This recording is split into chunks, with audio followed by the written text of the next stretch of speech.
the top of Situation Room meeting at the White House. President Donald Trump convenes his top advisors to meet as he weighs his options on ending the war with Iran. Let's talk about it live to the White House and CBS News chief White House correspondent Nancy Cordes. So, Nancy, what's the president saying at this hour?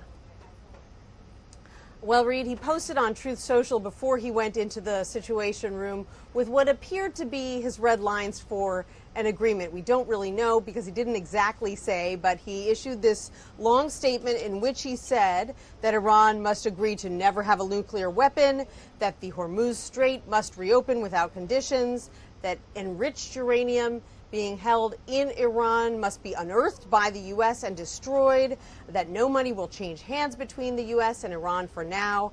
And then he went on to say that he's meeting now with his national security team in the Situation Room to make a final decision. So what we interpret that to mean, because White House officials haven't said any more than that, is that this is what he wants to see in this memorandum of understanding with the Iranians in order to get the Strait of Hormuz reopened. This is what he's discussing right now in the Situation Room, and he will apparently make a determination after that.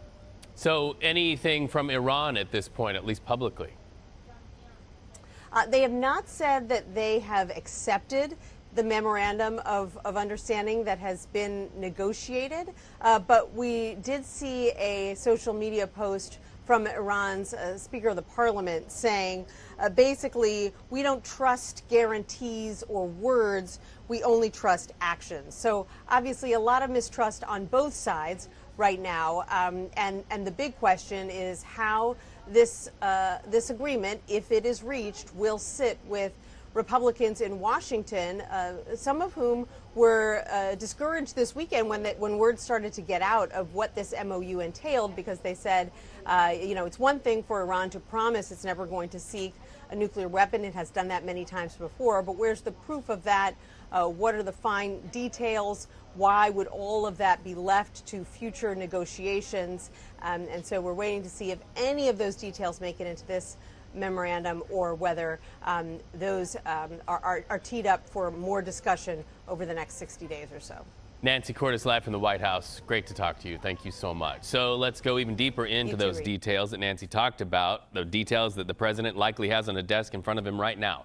Live to CBS News Pentagon reporter Eleanor Watson. So, Ellie, good to see you. Walk us through and flag any sticking points from what you know from that deal. Well, from what he posted on Truth Social, he has three key demands. One is Iran promising never to have a nuclear weapon. Two, reopening the Strait of Hormuz.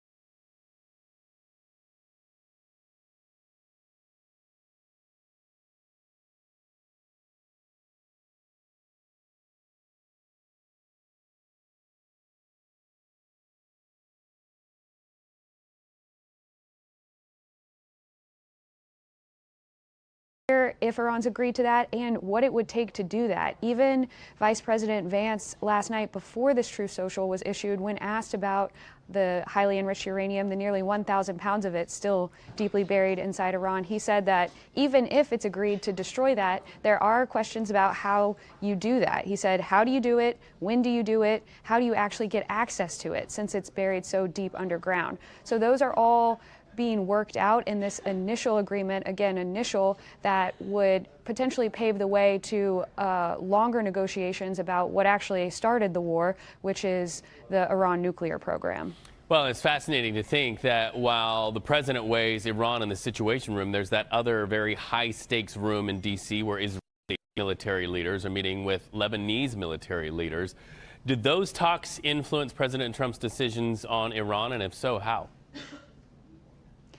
The U.S. has maintained that those conflicts are separate. I think it's hard to completely separate them since Hezbollah is a proxy backed by Iran. We know that there was a meeting at the Pentagon today. The U.S. has been trying to push towards an end to that conflict while reaching a deal with Iran to end the conflict that's directly between the U.S. and Iran. We don't have a readout from that meeting at the Pentagon yet, but it does come after earlier this week, after Hezbollah launched explosive drone attacks on Israel. Prime Minister Benjamin Netanyahu did promise to intensify the campaign by launching attacks deeper into Lebanon, closer to the capital, which hasn't really been attacked since the ceasefire began almost a month ago. Eleanor Watson in Washington, thank you. Now this.